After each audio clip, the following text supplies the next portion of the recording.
What's called congestive heart failure. And if it does enter into congestive heart failure, you can start getting some fluid backup, and then fluid backup eventually leads into the lungs. It leads into the lungs. Eventually, it ends up into pneumonia. It's just a cascade of secondary effects, and it's not his fault. It's not your fault, and it's just a really fucked up way to go, man. That's the honest truth, you know. But at this point, like I said, if he's got the will, is he eating at all? Yeah, no, he ate a good amount of food last night, and he ate the rest of Amir's food as well. So. Oh, okay, all right. You know, if he's eating, then you know his instincts are kicking in, like survival. You know, like he needs his daily irrigation. But that today is the day, man. We got to put our guy, we'll just say, out of his misery. But give him a look at him, man. He's bleeding, he's stinking, full of infection, the heavy breathing. Got on the phone with Ruben, my man, and said, Ruben, man, what do I do? And he said, Trevor, it sounds like he's going to go into a state of congestive heart failure at some point. And he already can't move too much. Yesterday, you know, we put up a little clip of him, this way,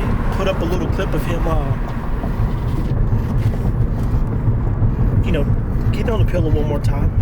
And, you know, seeing him struggle was rough. But he was up there and his mouth started bleeding just from biting the pillow. And this is where I go, fuck, dude. Ruben, it's 10 o'clock at that time in the daytime. And he's not breathing well, dude. What do I do here? And so long story short, Ruben said, Trevor, his body's about to shut down, but if he's still eating, he's going into survival mode. He said, but the big question is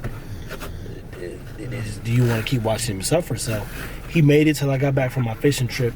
I don't think he's going to make it when I get back from Arizona. He won't be here. And I don't want to put that stress on anybody but me, because it's not fair for them to have to come back in and him take his last breath and be done or something. So we're going to get him to Tadlock, man, and, you know, send him home. So stay tuned, people.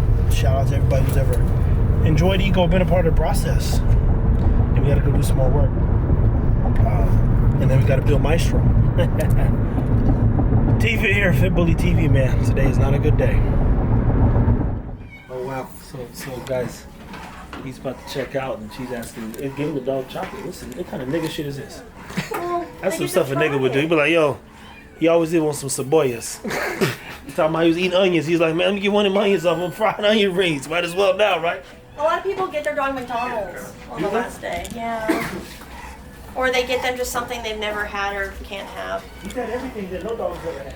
Yeah. So think about that. This dog is eating properly. He's eating elk venison. He's eating a whole goat. Whole baby pigs. That's what I'm saying. This dog is eating Could you food. grab us a fluffy blanket? 9 out of 10 dogs will never get in their lives. You're good. You're good. Come here, baby. Dalton, you want to give me a little bit of chocolate ice cream on the little cardboard boat? Like when you walk to the kitchen on the wet food, there's like a little cardboard boat. He's got to go down. He's tired. He's wore out. He's such a sweet. He's wore out, but I guess if you ever watch The Green Mile, it's a good movie. You get your last request, and she says all dog wants chocolate ice cream. I don't even like chocolate ice cream. I literally hate chocolate ice cream with a passion. Maybe he liked it. We'll find out. Yeah. Green Mile was a little bit different. Not when old boy sat in the chair. Okay, true, but he wanted to go because of the I mean, they maybe requested cornbread. Hey, maybe you miss his cornbread or something, but. maybe. And anywho, they put into the Catherine Clone people, and it looks like I'm okay. I'm clearly not. It's just one of those realities I live in. You start losing enough stuff, it no longer hurts as much. Talked to Ruben earlier today, and he just said, hey, it's time, buddy. It's time. He's struggling.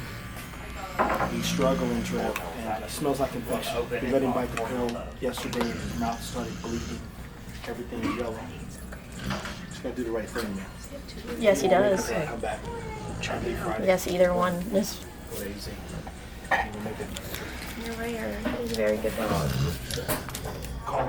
They have one of those swing toys from the tree, and he'd jump up and just swing his whole body from it.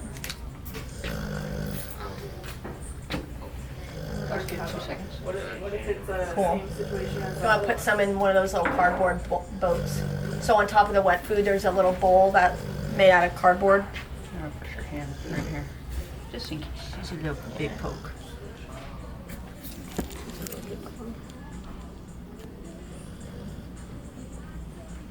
You got tough skin, kid.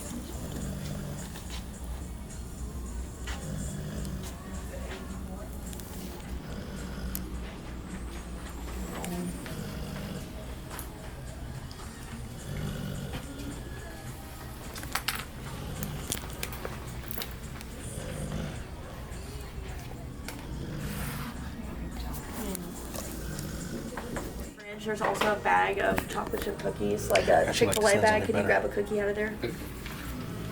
So we'll see if he wants anything, but you can see he's tired, man. We move you. He can't even stand. He's tired. He's beat up. They've not even given him no drugs, man. This is how worn out this dog is. He's tired.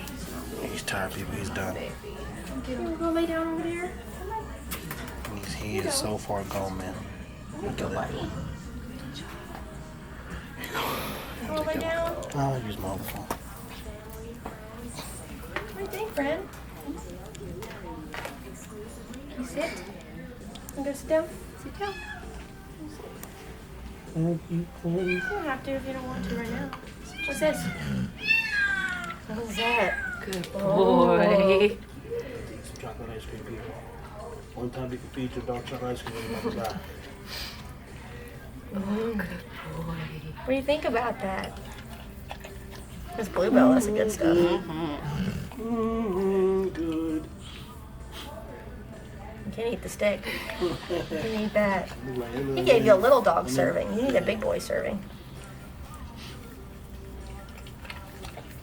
Good boy. Does everybody want like this? All right, Teddy, you ready? Not just for that, just to close the video out as well.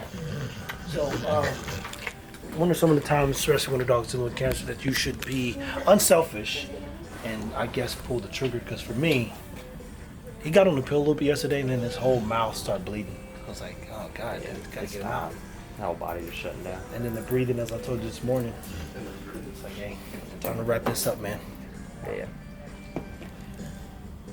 All right. Showtime, people.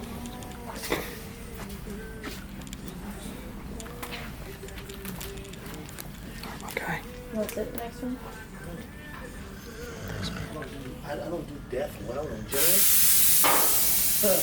I ain't gonna pretend to now. With the camera rolling, I'm gonna stay out of it.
He's coming. We get the camera. Thanks, man. Yes, sir. Okay, but that's a wrap, man. And now we got Maestro. We got a lot of work to do. I gotta go to the laundry right after this and get back to work. Now, Tadlock, to be clear, for those who haven't got a tour, I think one of our, it is fucking cat. Fucking cat trying to wiggle his way out. Gotta get the other one out of jail. The beauty about Live Well is they actually have a room dedicated to this particular process where if you come in, you can walk out, no one has to see you struggle or suffer with having to go through this process of putting your dog down. Because it is a tough process for anybody. I think it's even tough for doctors, right? Mm-hmm. We talked about vets being the number 1 or number 2 committing suicide. I think we're number 2 right now. And I said, well, why is that? He says, well, you go from one room and there's puppies, another Puppies, room. the and death, the puppies. you go, it's a lot of flipping, flopping, and backing and forth, and so you go.